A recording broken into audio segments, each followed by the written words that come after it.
berdua di sini ingin menyampaikan presentasi kami yang berjudul Qawaid Usuliyah yang diberikan oleh dosen pengampu kami adalah Bapak Irfani. Materi pertama akan dibacakan oleh teman saya Regina Olivia. Waktu dan tempat kami persilakan. Baik, di sini saya akan menjelaskan tentang apa itu Al-Qawaid Usuliyah. Al-Qawaid Kaidah Usuliyah adalah kaidah yang berkaitan dengan bahasa. Kaidah usuliyah ini juga merupakan kaidah yang sangat penting karena kaidah usuliyah merupakan media atau alat untuk menggali kandungan makna dan hukum yang tertuang dalam nas Al-Quran dan As-Sunnah. Sehingga dengan kaidah usuliyah ini merupakan modal utama dalam memproduk fikih. Tanpa kaidah usuliyah, penggalaman hukum Islam cenderung belum punya semuanya. Karena pentingnya hal tersebut sehingga merupakan sesuatu kebutuhan bagi kita semua, khususnya untuk mahasiswa yang meneruskan perjuangan pendahuluan kita dalam membela dan menegakkan Islam untuk mempelajari hal ini. Karena banyak dari kita yang kurang mengerti, bahkan ada yang belum mengerti sama sekali apa itu Al-Qawaid Al-Usuliyah. Oleh karena itu, penting bagi seseorang mutajid maupun calon mutajid untuk menggali sebuah hukum dengan pelajari Al-Qawaid Usuliyah ini. Saya akan menjelaskan beberapa hal, itu yang pertama saya akan menjelaskan apa pengertian dari Al-Qawaid Usuliyah, dan yang kedua macam-macam Al-Qawaid Usuliyah, dan ketiga apa perbedaan Al-Qawaid Usuliyah dengan Al-Qaid Fikiyah. Yang pertama itu ada pengertian Al-Qawaid Al-Usuliyah berasal dari bahasa Arab yang merupakan qawaid dan Al-Usuliyah. Al-Qawaid adalah bentuk jamak kombinasi dari kata ali, kata kaidah dalam istilah bahasa Indonesia. Dikenali dengan kata kaidah, yang Darus Usuliyah secara etimologi memiliki arti dasar, azas atau fondasi. Sedangkan al-usul yang ditambah dengan ya nisbah, ya al, jamaknya al berasal dari kata al-ran, untuk membangsakan atau menerangkan, yang dan ada beberapa secara terminologis banyak pengertian qawaid atau aturan dari beberapa pakar usul. Makna dari kaidah usuliyah adalah hukum kuili yang bisa dijadikan dasar hukum untuk juz'i yang diambil dari landasan kuili yakni al-sunnah. Oleh sebab itu, aturan usuliyah dapat disebutkan Quran dan Asyrah. Pemakaian aturan usuliyah cuma istibatiyah atau aturan lughawiyah dipakai sebagai langkah untuk mendapatkan bukti hukum dan hasil hukum lain serta penerimaan atau misalkan penentuan hukum, amar, nahi, dan lain. Penggalian dalil daniyah seperti qiyas, istibat, istihad, dan sebagainya. Usuliyah qawaid macam-macam amar dan nahi. Yang pertama itu ada amar, adalah tuntutan melakukan pekerjaan dari orang yang derajatnya lebih tinggi kepada orang yang derajatnya lebih rendah. Nahi adalah tuntutan untuk meninggalkan perbuatan dari orang yang lebih tinggi derajatnya kepada yang rendah. Yang kedua itu ada am, umum, dan khas, khusus. Am adalah lafaz yang menunjukkan pengertian umum yang mencakup satuan-satuan afrad yang ada dalam lafal itu tanpa pembatasan jumlah tertentu. Menurut jamhur ulama, am dibangun dari khas. Oleh karena itu, khas lebih kuat dari am. Maka am dapat digugurkan ketika ditemukan khas, sedangkan khas tidak dapat digugurkan. Dengan adanya am, mutlak dan muqayyad. Mutlak adalah suatu lafaz tertentu yang tidak terkait oleh batasan lafal yang mengurangi keumumannya. Muqayyad adalah lafaz tertentu yang dibatasi oleh batasan lafaz lain yang mengurangi keumumannya. Dan yang keempat ada mantuk yang tersurat, yang mahfum yang tersirat. Mantuk adalah lafal yang kandungan hukumannya tersurat di dalam apa yang diucapkan. Mahfum adalah lafal yang kandungannya hukuman ada di balik arti mantuk. Mafhum terbagi menjadi 3, yaitu ada mafhum mufakoh. Mafhum mufakoh yaitu menetapkan hukum dari maknanya yang sejalan atau sepadan dengan makna yang tersurat. Contoh, komar itu haram, maka semua yang memabukkan hukumnya haram. Mafhum mufakoh terbagi menjadi 2. Yang pertama itu ada fahwal kitab, yaitu apabila yang tersirat lebih utama dari yang tersurat. Contoh, jangan mendekati zina. Mafhum mufakoh, fahwal kitabnya adalah mendekati zina saja diharamkan, apalagi melakukannya. Dan yang kedua itu ada lahnul kitab, yaitu apabila yang tidak diucapkan tersirat sama hukumnya dengan yang diucapkan tersurat. Contoh, memakan harta anak yatim itu haram. Mufakoh, lahnul kitabnya contoh dengan membakar atau merusakkan, maka juga haram. Baik, selanjutnya ada mafhum mukhalafah. Mafhum mukhalafah adalah menetapkan hukum kebalikan dari hukum mantuknya.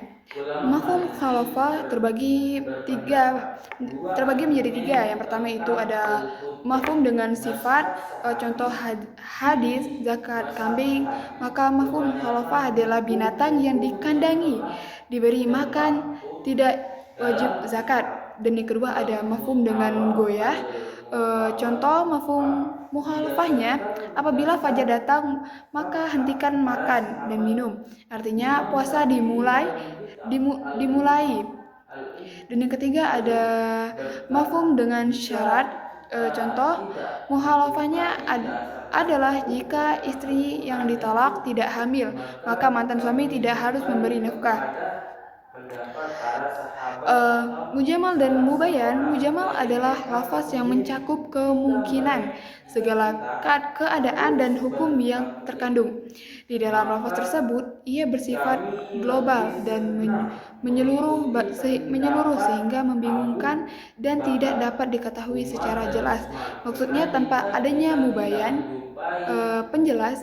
Abdul Wahab Khalaf mendefinisikan mujmal adalah lafaz yang sighotnya tidak menunjukkan apa yang dimaksud, atau sama dengan tidak jelas, dan mubayan adalah lafaz yang sighotnya jelas, menunjukkan apa yang dimaksud. Selanjutnya ada muradif, sinonim dengan musyaratah hanonim. Muradif adalah 2 kata atau lebih. 1 artinya, contohnya Quran adalah mukjizat bagi dari sudut lafaz maupun maknanya. Karena itu tidak diperbolehkan mengubahnya. Bagi Malikiyah menyatakan bahwa takbir sholat tidak diperbolehkan kecuali Allahu Akbar, sedangkan Imam Syafi'i hanya memperbolehkan Allahu Akbar atau Allahu Akbar, sedangkan Abu Hanifah memperbolehkan semua lafaz yang semisalnya dengan Allahu Adham, Allahul Ajal, dan sebagainya. Lafaz musyatarah adalah satu lafaz yang mempunyai 2 arti lebih dengan kegunaan dan banyak yang dapat menunjukkan artinya secara gantian. Artinya, lafaz itu bisa menunjukkan arti ini dan itu. Seperti lafaz ain menurut bahasa bisa berarti mata, sumber mata air, dan mata-mata. Selanjutnya ada zahir dan takwil. Zahir adalah lafaz yang menunjukkan arti secara langsung dari nas itu sendiri tanpa memerlukan qarinah penyerta lain yang datang dari luar untuk memahami maksudnya. Oleh karenanya lafaz zahir tidak memungkinkan adanya taksis, takwil dan nas. Takwil adalah memalingkan arti zahir kepada makna lain yang memungkinkan berdasarkan dalil atau bukti. Dalam nas adalah membatalkan pelaksanaan hukum dengan hukum yang datang kemudian.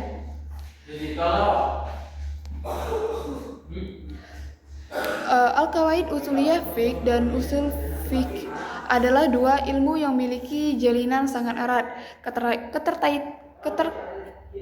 Keterkaitan itu terlebih jika dilihat dari posisinya satu sama lain.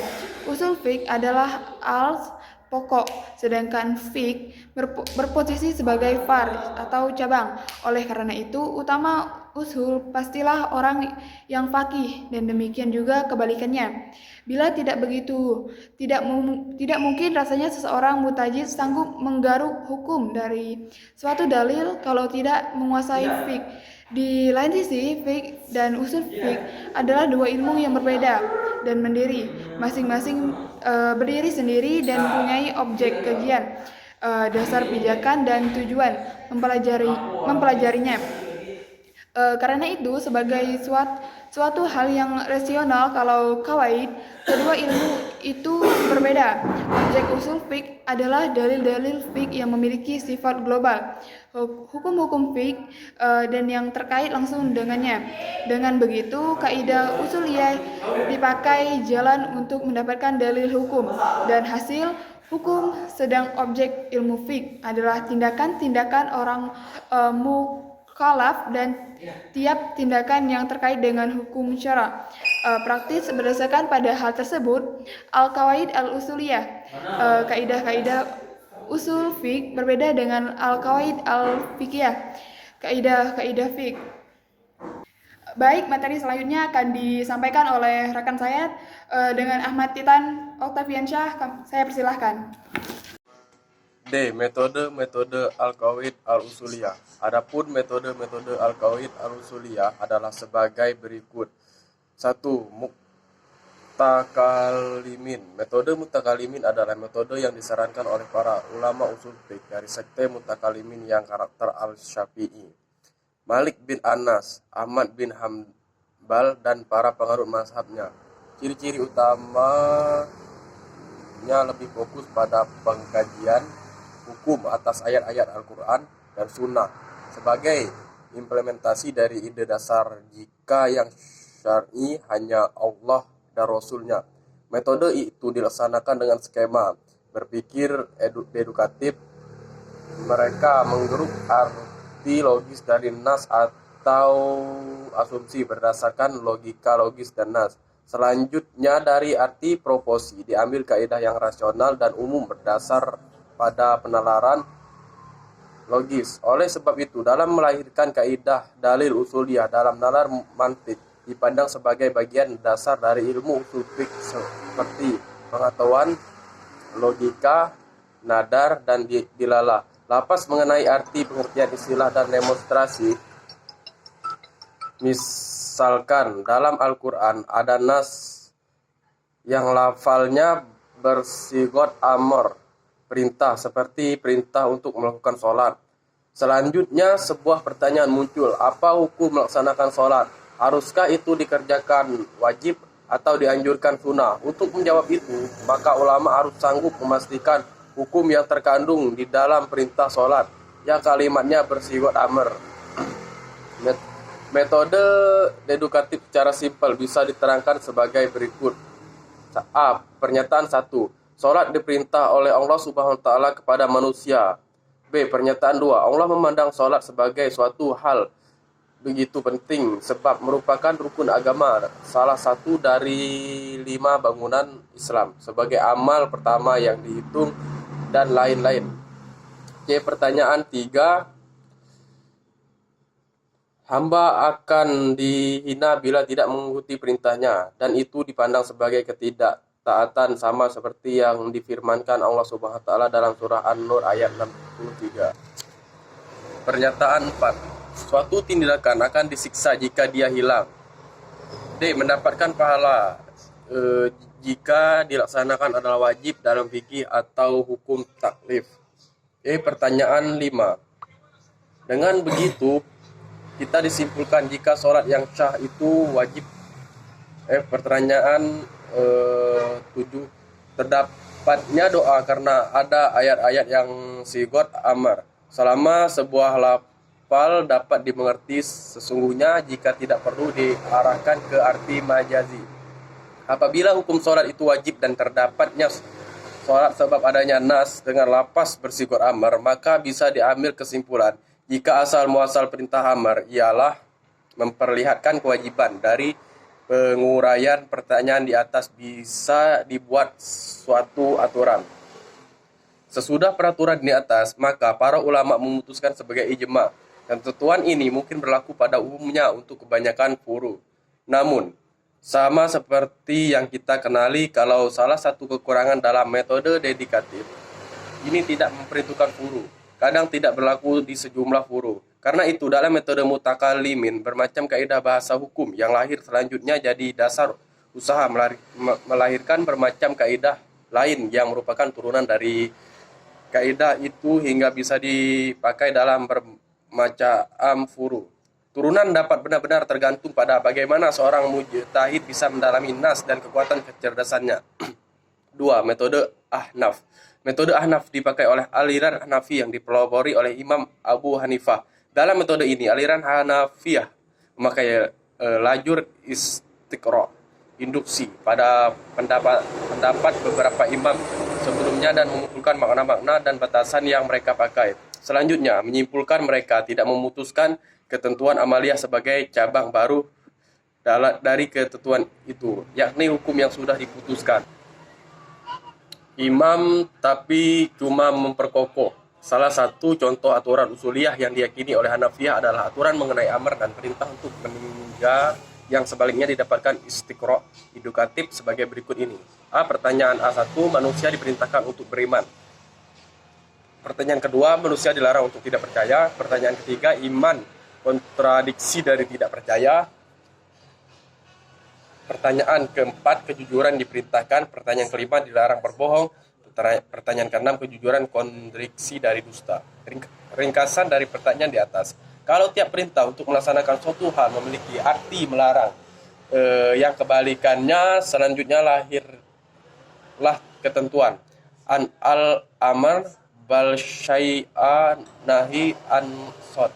3. Metode campuran atau metode konvergensi. Metode pencampuran yang umum disebutkan dengan metode konvergensi atau tarikot al-jama'an adalah metode penyatuan di antara metode mutakalimin dan metode Hanafiyah, yakni dengan memperhatikan kaidah usuliyah dan menyampaikan dalil-dalil mengenai kaidah itu.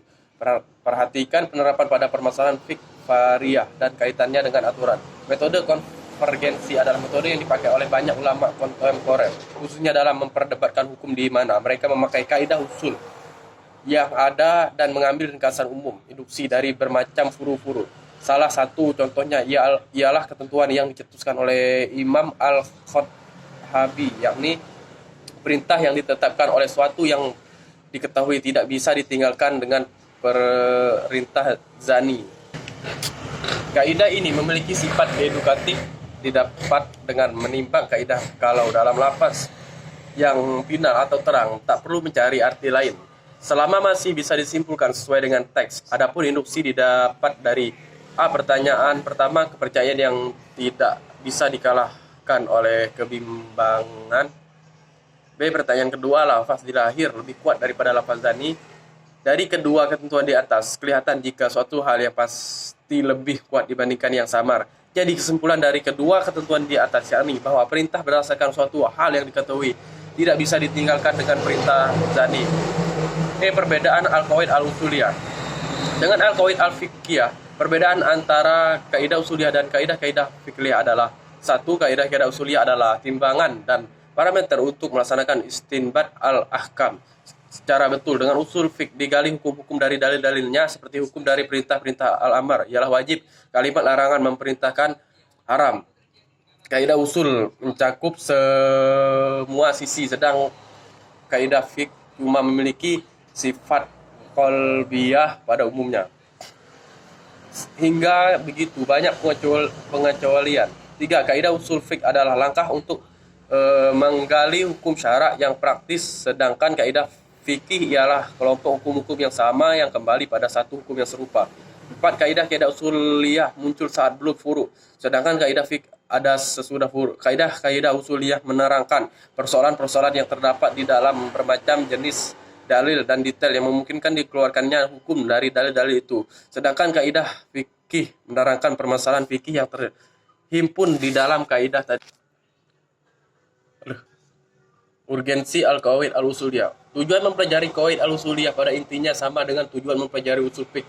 Tujuan itu adalah membuka jalan agar bisa mengetahui hukum-hukum syariat dan mengetahui cara istinbat serta istidlal hukum. Dengan begitu, kaidah usuliyah mengulas mengenai kaidah-kaidah saat melakukan istinbat, menggariskan jalan yang perlu dilakukan dalam menggali hukum dan menjelaskan tahapan-tahapan dalil serta kondisi yang mengikuti sebuah dalil. Kaidah usuliyah sebagai gambaran umum yang umumnya meliputi metode istinbat dari sudut pemaknaannya, baik dari kajian bahasa, skema atau tata bahasanya. Oleh sebab itu, semua metode istinbat harus berdasarkan pada prinsip-prinsip yang sudah tercantum pada kaidah yang sudah diputuskan dan setujui bersama.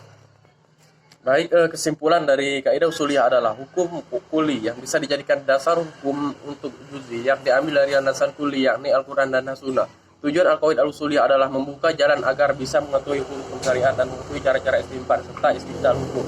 Kaidah usuliyah sebagai gambaran umum yang umumnya meliputi metode istinbat dari sudut pemaknaannya, baik dari kajian bahasa, skema atau tata bahasanya. Kaidah-kaidah usuliyah adalah timbangan parameter untuk melaksanakan istinbat al-ahkam secara betul.